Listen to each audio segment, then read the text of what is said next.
ಆಮೇಲೆ ಇನ್ನೊಂದು ಪ್ರಕರಣ ಹೇಳ್ತೀನಿ. ಇನ್ನೊಂದು ಪ್ರಕರಣ ಇದೆ. ಇನ್ನೊಂದು ಹುಡುಗಿ ಸತ್ತೋಗಿ ಈಗ 1 ತಿಂಗಳು 4 ದಿವಸ ಆಗಿದೆ ಅಷ್ಟೇ, 4-5 ದಿವಸ. ಅದು ಇದೇ ಶಾಲೆಯಲ್ಲಿ ಓದ್ತಾ ಇದ್ದ ಮಗು.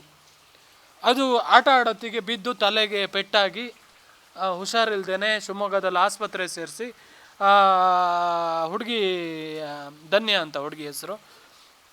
ಅದ್ರ ಅಪ್ಪ ಅಮ್ಮ ಒಂದು 7-8 ಲಕ್ಷ ಖರ್ಚು ಮಾಡಿದ್ದಾರೆ. ಅಪ್ಪ ಕ್ಯಾಬ್ ಡ್ರೈವರ್ ಆಗಿ ಕೆಲಸ ಮಾಡ್ತಾ ಇರೋದು. ಸಾಲ ಮಾಡಿ 7-8 ಲಕ್ಷ ಖರ್ಚು ಮಾಡಿದ್ದಾರೆ. ಇಲ್ಲಿ ವಸತಿ ಶಾಲೆ ಅಂದ್ರ ಮೇಲೆ ಈ ಶಾಲೆ ಒಳಗಡೆ ಏನೇ ಆದರೂ ಇದ್ರ ಖರ್ಚು ವೆಚ್ಚ ಇರುತ್ತಲ್ಲ, ಆ ಖರ್ಚು ವೆಚ್ಚ ಶಾಲೆನೇ ಭರಿಸ್ಬೇಕು, ಕಮಿಟಿನೇ ಭರಿಸ್ಬೇಕು. ಅಷ್ಟು ವಸತಿ ಇದೆ. ಇವರು ಅದು ಯಾವುದನ್ನು ಇದುವರೆಗೂ ಕೊಟ್ಟಿಲ್ಲ. ಈಗ ಖಾಲಿ ಮೊನ್ನೆ ಏನೋ ಬಂದು ನಾನು ಬರೋಕ್ಕೆ ಹೇಳಿದ್ದೆ ಅವ್ರನ್ನ. ನಾನು ಮೀಟಿಂಗಲ್ಲಿ ಹೋಗಿ ಕೇಳಿದವಾಗ, ಇಲ್ಲ ಸರ್ ಕೊಟ್ಬಿಟ್ಟಿದ್ದೀವಿ ಸರ್, ಅದನ್ನು ಚೆಕ್ ಕೊಟ್ಬಿಟ್ಟಿದ್ದೀವಿ ಅಂತ ಕೇಳಿದ್ರು. ತನ್ರಿ ಬುಕ್ಕು ಅಂದರೆ ನಮ್ಮ ಎದುರುಗಡೆ ತರಲಿಲ್ಲ, ಅವರು ತೋರಿಸಿಲ್ಲ ನಮಗೆ. ಆಡಳಿತ ಮಂಡಳಿ ನಾನು ಹೋದವಾಗ ತೋರಿಸ್ಲಿಲ್ಲ.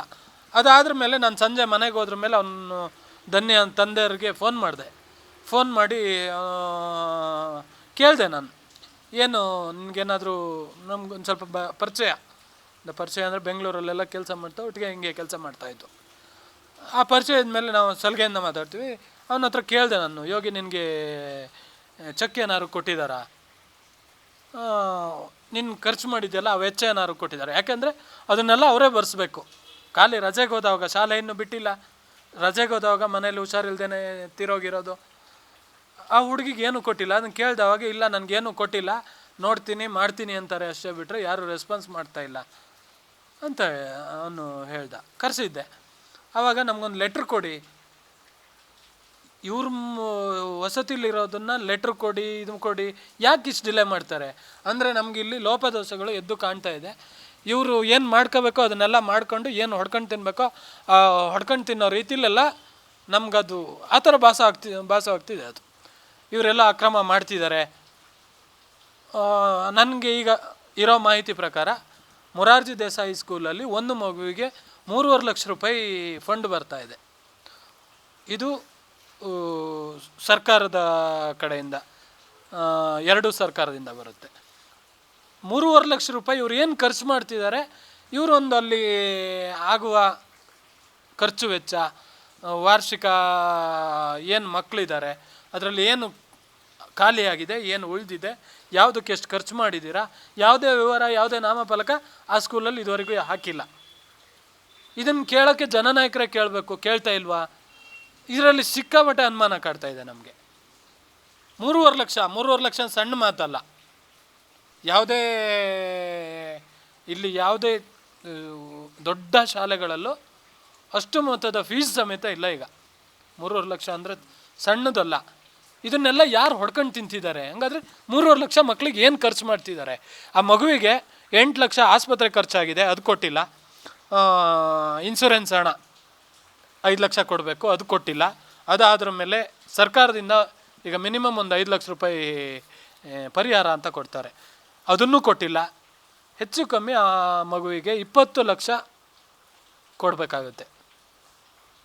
ಅದನ್ನು 20 ಲಕ್ಷ ಅಲ್ಲ, ಅವ್ರು 20 ರೂಪಾಯಿ ಇದುವರೆಗೂ ಕೊಟ್ಟಿಲ್ಲ. ಏನಾಗಿದೆ ಅಂತ ಯಾರೂ ವಿಚಾರಿಸಿದವರಿಲ್ಲ. ಇವರು ನಾಮಕ ವ್ಯವಸ್ಥೆಗೆ ಮಾತ್ರ ಪ್ರಿನ್ಸಿಪಲ್ ಇದ್ದಾರೆ, ಇದು ಸಪೋರ್ಟು ಪ್ರಿನ್ಸಿಪಲ್ ಇದ್ದಾರೆ, ಆಡಳಿತ ಮಂಡಳಿ ಇದೆ, ಇದು ಏನು ಕ್ರೈಸ್ಟ್ ಕಮಿಟಿ ಇದೆ. ಯಾರು ಇದುವರೆಗೂ ಆ ಮಗಿನ ಏನು ಅಂತಲೇ ವಿಚಾರಿಸಲಿಲ್ಲ.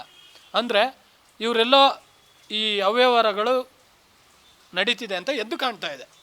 ಹಾಗಾಗಿ ಇವ್ರು ಯಾರ ಬಗ್ಗೆನೂ ತಲೆ ಕೆಡಿಸ್ಕೊಳ್ಳಲ್ಲ. ಇವ್ರ ಬಗ್ಗೆ ಯಾರೋ ಮಾತಾಡಿದ್ರೆ ಅವ್ರನ್ನ ಕೊಲೆ ಮಾಡಿ ನೇತಾಕಿ ಅವ್ರು ನೇಣು ಹಾಕ್ಕೊಂಡಿದ್ದಾರೆ. 2 ಮಕ್ಕಳು, ಈಗ ನನ್ನ ಮಗಳು ಮತ್ತು ಅಮೂಲ್ಯ, 2 ಮಕ್ಕಳು ಎಲೆಕ್ಷನ್ ಆದ್ರ ಮೇಲೇ ಸಾಯ್ತಾರೆ. ಅಂದರೆ ಇಲ್ಲಿ ಸ್ಪಷ್ಟವಾಗಿ ನನಗೆ ಅನುಮಾನ ಬರ್ತಾ ಇರೋದು, ಅಲ್ಲೇನೋ ಅವ್ಯವಹಾರ ನಡೀತಿದೆ. ಈ ಮಕ್ಕಳು ಪ್ರಶ್ನೆ ಮಾಡಿದ್ದಾರೆ, ಇಬ್ಬರು ಬ್ರಿಲಿಯಂಟ್ ಸ್ಟೂಡೆಂಟ್. ಇದು ಅದೇ ಟೀಚರ್ಗಳೇ ಹೇಳಿರೋದು, ಅವ್ರ ಕ್ಲಾಸ್ ಟೀಚರ್ಗಳೇ ಹೇಳಿರೋದು. ಮಕ್ಕಳು ಸಮೇತ ಹೇಳ್ತಾರೆ ಯಾವುದೇ ಕಂಪ್ಲೇಂಟ್ ಇಲ್ಲ ಮಕ್ಕಳ ಬಗ್ಗೆ. ಇಬ್ಬರು ಈ ಕೊಲೆಯಾದ 2 ಮಕ್ಕಳ ಬಗ್ಗೆ ಯಾವುದೇ ಕಂಪ್ಲೇಂಟ್ ಇಲ್ಲ. 2 ಎಲೆಕ್ಷನ್ ಆದ್ರ ಮೇಲೆ ಸಾಯ್ತಾರೆ. ಅಂದರೆ ಇದು ವ್ಯವಸ್ಥಿತವಾಗಿ ಕೊಲೆ ಮಾಡಿ ಮುಚ್ಚಾಕ್ತಿದ್ದಾರೆ. ಇವ್ರನ್ನ ಯಾರೂ ಪ್ರಶ್ನೆ ಮಾಡಬಾರ್ದು, ಪ್ರಶ್ನೆ ಮಾಡಿದವ್ರನ್ನ ಸಾಯಿಸ್ತಿದ್ದಾರೆ. ಇದು ಯಾವುದೇ ಕಾರಣಕ್ಕೂ 2 ಆತ್ಮಹತ್ಯೆ ಅಲ್ಲ. ನಾನು ದಯವಿಟ್ಟು ಜನರಲ್ಲಿ ಎಲ್ಲರ ಹತ್ರನೂ ಕೇಳ್ಕೊತೀನಿ, ಮತ್ತೆ ನಾವು ಸ್ಟ್ರೈಕ್ ಕರಿತೀವಿ. ಈ ಕೊಲೆಗಳಿಗೆ ಇದು ನಿಮ್ಮ ಮಕ್ಕಳು ಅಂತ ತಿಳ್ಕೊಂಡು, ನಿಮ್ಮ ಮನೆ ಮಕ್ಕಳು ಅಂತ ತಿಳ್ಕೊಂಡು ಈ ಸ್ಟ್ರೈಕಿಗೆ ಮತ್ತೆ ಬೆಂಬಲ ಕೊಡಿ. ದಯವಿಟ್ಟು ಯಾರಿಗೂ ಕೆಲಸ ಇಲ್ಲ ಅಂತ ನಾನು ಅಂದ್ಕೊಳ್ಳಲ್ಲ. ಎಲ್ರಿಗೂ, ನನಗೂ ಅದೇ ಬೇಕಾದಷ್ಟು ಕೆಲಸ ಇದೆ. 1 ತಿಂಗಳಾಯಿತು ನಾನು ಕೆಲಸಕ್ಕೆ ಹೋಗಿಲ್ಲ ಇದುವರೆಗೂ. ಈ ಹೋರಾಟ ಯಾಕೆ ಮಾಡ್ತೀನಿ ಅಂದರೆ ನನಗೆ ಯಾರೋ ದುಡ್ಡು ಕೊಡ್ತಾರೆ ಅಥವಾ ನನಗೇನೋ ಸಿಗುತ್ತೆ ಆ ಉದ್ದೇಶದಲ್ಲಿ ನಾನು ಹೋರಾಡ್ತಿಲ್ಲ. ಇವ್ರು ಕೊಡೋ ದುಡ್ಡು ನನಗೆ ಬೇಕಾಗಿಲ್ಲ. ನನಗೆ ನ್ಯಾಯ ಬೇಕು, ಇನ್ನೊಂದು ಮಗುವಿಗೆ ಆಗಬಾರ್ದು ಅಂತಲೇ ಈ ಹೋರಾಟ ಮಾಡ್ತೀನಿ. ಅದಕ್ಕೆ ನಿಮ್ಮೆಲ್ಲರ ಸಹಕಾರ ಮತ್ತೆ ನಿಮ್ಮ ಕಾಲಿಗೆ ಬಿದ್ದು ಕೇಳ್ಕೊತೀನಿ. ಮತ್ತೆ ಇದಕ್ಕೆ ನನಗೆ ಅತಿ ಹೆಚ್ಚಲ್ಲಿ ಸಹಕಾರ ಕೊಡಿ ಅಂತ ದಯವಿಟ್ಟು ಕೇಳ್ಕೊತೀನಿ. ಈ ರೀತಿಯ ಇನ್ನಷ್ಟು ವಿಡಿಯೋಗಳು ನಿಮಗೆ ಸಿಗಬೇಕೇ? ಹಾಗಾದ್ರೆ ಈಗಲೇ ನ್ಯೂಸ್ ಮಲ್ನಾಡ್ ಚಾನೆಲ್ನ ಸಬ್ಸ್ಕ್ರೈಬ್ ಆಗಿ, ಕೆಳಗಿರೋ ಸಬ್ಸ್ಕ್ರೈಬ್ ಬಟನ್ ಮೇಲೆ ಕ್ಲಿಕ್ ಮಾಡಿ ಉಚಿತವಾಗಿ ಸಬ್ಸ್ಕ್ರೈಬ್ ಆಗಿ. ನಿಮ್ಮ ಒಂದೊಂದು ಸಬ್ಸ್ಕ್ರೈಬ್ ಕೂಡ ನಮಗೆ ಬೆಂಬಲ, ಸ್ಫೂರ್ತಿ.